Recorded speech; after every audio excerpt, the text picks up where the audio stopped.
Halo, berjumpa kembali di Stasiun Review. Langsung saja kita bahas film Marvel Cinematic Universe atau MCU terbaru berjudul Guardians of the Galaxy Volume 3. Film yang ramai disebut sebagai film terakhir Guardians of the Galaxy. Film yang juga banyak drama di real life. Saking tenarnya tuh drama, sampai-sampai James Gunn sang sutradara malah jadi CEO DC, studio saingannya Marvel. Loh, kok bisa? Ini semua dimulai pada Juli 2018. Tweet lamanya James Gunn di Twitter di-up oleh sekelompok orang. Tweet tersebut singkatnya membuat guyonan masalah asusila hingga pedo. Masalah saat itu yang rame-ramenya, apalagi terutama masih ada gerakan Me Too. Gerakan di mana para wanita berani mengutarakan kasus asusila yang menimpa mereka, terutama dalam industri hiburan. Tweet James Gunn tersebut membuat petinggi Disney meradang, hingga akhirnya dipecatlah si Gunn. Padahal, naskah Guardians of the Galaxy Vol 3 sudah selesai serta sudah siap diproduksi dan syuting. James Gunn sendiri tidak menentang dan menerima pemecatan dirinya. Gunn mengatakan saat menulis tweet tersebut, dia masih muda dan sekarang dirinya sudah berubah. Dia juga menyesali tulisannya tersebut. Banyak aktor Hollywood membela James Gunn, terutama para pemeran utama Guardians of the Galaxy. Dave Bautista termasuk yang paling vokal membela Gunn. Menurutnya, Gunn sudah menyesali perbuatannya dan tidak perlu dipecat. Setelah James Gunn out, Disney segera mencari penggantinya. Beberapa saudara didekati dan menolak mentah-mentah. Bradley Cooper, pengisi suara Rocket Raccoon, juga didekati Disney, terutama setelah filmnya A Star Is Born sukses besar. Cooper juga menolak tawaran Disney karena dia tidak mau menggarap film yang tidak dia tulis sendiri. Shane Gunn, adiknya James Gunn, memberi bocoran bahwa Disney tetap memakai naskah buatan James Gunn, tapi hanya ganti sutradara. Saat Disney kebingungan mencari sutradara pengganti, ternyata James Gunn didekati oleh Warner Bros. Dan DC, studio saingan Marvel. Akhirnya, James Gunn diterima membuat film The Suicide Squad yang rilis pada tahun 2021. Suatu kebetulan, beberapa hari setelah Gunn diterima DC, Disney kembali mengontak James Gunn. Dia diterima sebagai sutradara Guardians Volume 3. Para petinggi Disney beralasan mereka terkesan akan respon Gunn yang terkesan dewasa. Namun, kontrak sudah dibuat, James Gunn wajib menyelesaikan The Suicide Squad sebelum menggarap Guardians. Berkat drama inilah, akhirnya terjalin ikatan erat antara Gunn dengan DC yang berujung diangkatnya dia jadi CEO DC Studio. Balik lagi ke film, Guardians of the Galaxy Volume 3 mengisahkan peristiwa setelah kejadian Avengers Endgame dan Thor Love and Thunder. Para Guardian punya markas di Knowhere, tengkorak celestial raksasa yang melayang di luar angkasa. Peter Quill jadi pemabuk karena patah hati ditinggal Gamora. Kru lainnya menjalani kehidupan normal seperti biasanya, sampai akhirnya muncullah Adam Warlock yang membuat para Guardians kewalahan dan Rocket terluka parah. Demi menyelamatkan Rocket, para Guardian melakukan misi menyusup ke tempatnya High Evolutionary dan membuat tabir masa lalu Rocket terbuka. Tabir yang sangat tragis, sedih, kelam, dan gelap. Film ini jadi penampilan perdana Adam Warlock, salah satu karakter penting dalam dunia Marvel. Adam Warlock diperankan oleh Will Poulter, aktor yang terkenal dalam meme atau meme. Warlock sebenarnya akan dimunculkan di Guardians Volume 2. Adegannya lalu dipotong karena terlalu banyak karakter dalam film tersebut, hingga diputuskanlah dia muncul dalam Volume 3. High Evolutionary jadi villain utama. Dia merupakan mad scientist alias ilmuwan gila, rela melakukan apa saja demi menciptakan utopia idamanya. Dia bahkan membuat banyak spesies dan peradaban baru, salah satunya rakyat Sovereign yang seluruh tubuhnya berwarna emas dan bikin gaduh di Guardians Volume 2. Adam Warlock juga hasil ciptaan Hack Evolutionary dengan rakyat Sovereign. Di sini juga terungkap rakyat Sovereign tunduk kepada Hack Evolutionary, sang pencipta mereka. Kalau macam-macam planet mereka bakal dibinasakan. Jadi Hack Evolutionary ini sudah dianggap sebagai dewa bagi para spesies ciptaannya. Sejak awal film, sudah disuguhi banyak sekali adegan aksi. Lalu sesekali disisipi adegan masa lalu Rocket si Raccoon yang super kelam. Pokoknya dibikin ngenes ngelihat makhluk imut unyu-unyu kayak gitu disiksa dengan kejam. Film ini kental banget dengan unsur kekerasan terhadap binatang. Organisasi seperti PETA pasti suka sekali dengan film kayak gini. Kenyataannya di dunia nyata memang banyak sekali hewan dijadikan uji coba laboratorium. Tapi di film ini jauh lebih parah.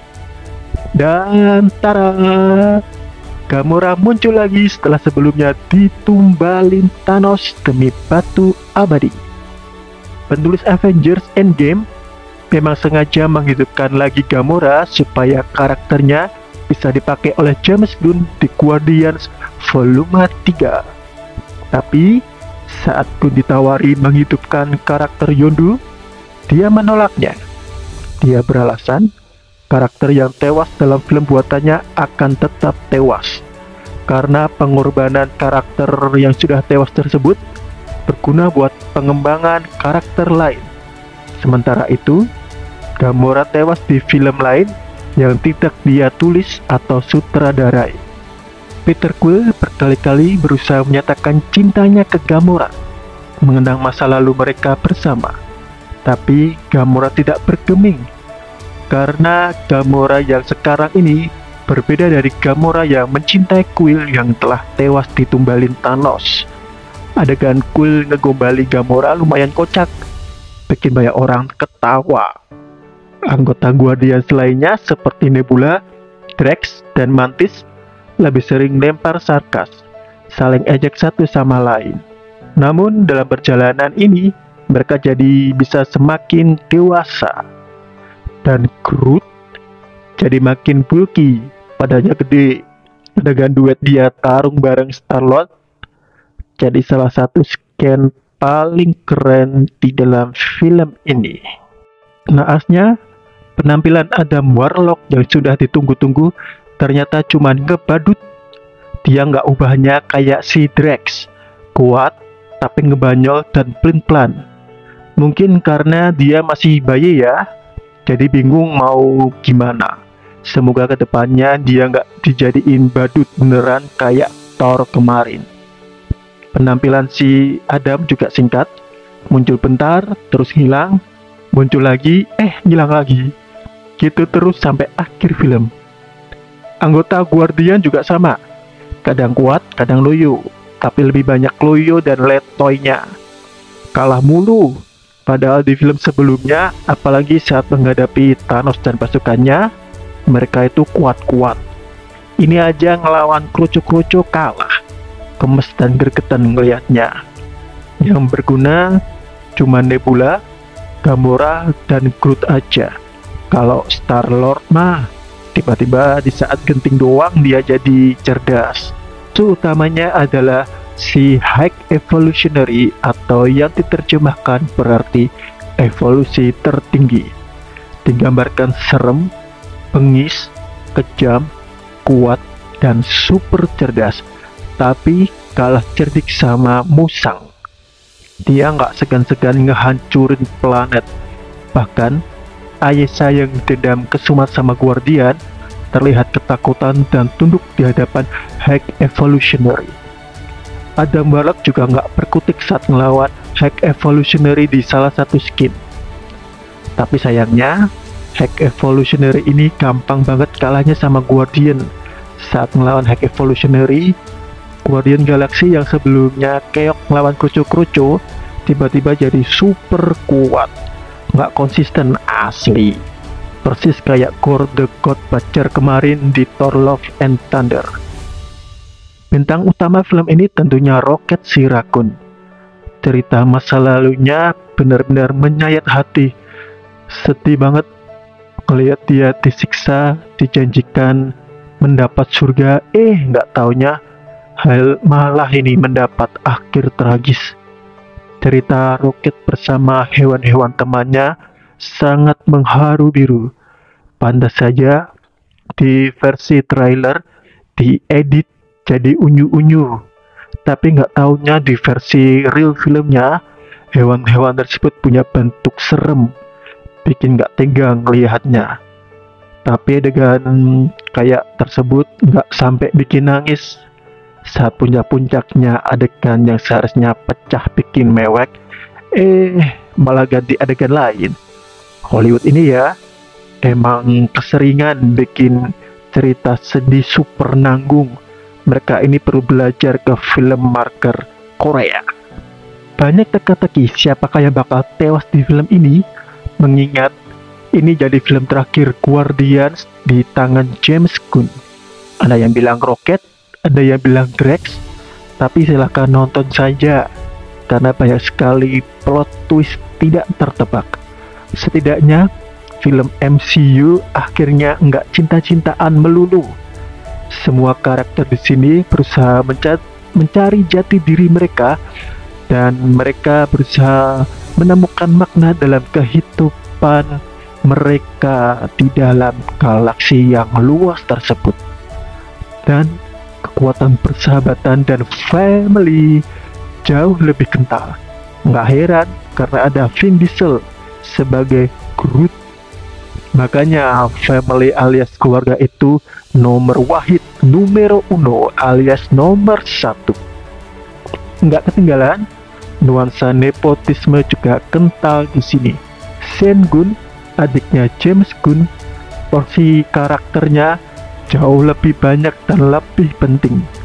Sebelumnya, James Gunn juga nggak segan-segan mengkampak film lain dan karakter besar dalam DC Extended Universe, kayak Henry Cavill sebagai Superman. Pengecualian film atau serial DC yang dibintangi istrinya Jennifer Holland. Hal kayak gini sebenarnya lumrah banget dalam industri hiburan.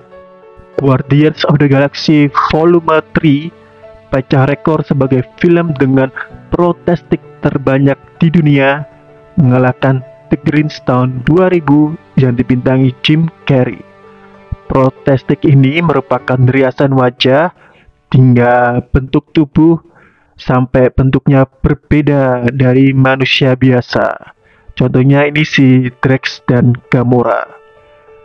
Juga film ini memecahkan rekor lain sebagai film MCU pertama yang tidak mensensor sumpah serapah seperti F-word. Secara keseluruhan, Guardians Volume 3 nggak jauh berbeda dengan film MCU lainnya. Penuh aksi, drama, dan humor. Kadang merasa bosan, ceritanya gitu-gitu aja, nggak ada gebrakan berarti.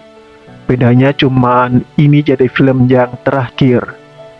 James Gunn juga terlihat kurang optimal mengolah karakternya. Mungkin terbentuk rating PG-13 alias buat remaja atau anak usia 13 tahun ke atas. Gunn terlihat lebih bebas berekspresi di The Suicide Squad ketimbang di Guardians. Gunn bebas mau ngapain aja sama karakter The Suicide Squad. Mau dibikin hidup, mati, ngebanyol, drama, bebas, suka-suka dia. Kecuali khusus karakter Harley Quinn. Rating pribadi untuk Guardians of the Galaxy Volume 3 adalah 7,5 dari 10. Tumben banget ya rating Guardian Volume 3 di Indonesia buat remaja. Sebelumnya Quantumania dapat rating semua umur di Indonesia. Ternyata Guardian ini filmnya lebih berani dan nekat ketimbang Quantumania. banyak adegan bikin merinding. Pantas saja ratingnya dibikin beda. Seperti biasa, masih ada 2 adegan credit scene di film ini. Jangan beranjak dari kursi kalian ya. Credit skinnya ini juga banyak foto-foto dari trilogi Guardians of the Galaxy. Dijamin kalian bisa bernostalgia dan gak bakal bosan dalam film berdurasi 2,5 jam ini. Terima kasih sudah menonton. Jangan lupa subscribe, like, dan share ya. Terima kasih. Dadah. Bye-bye.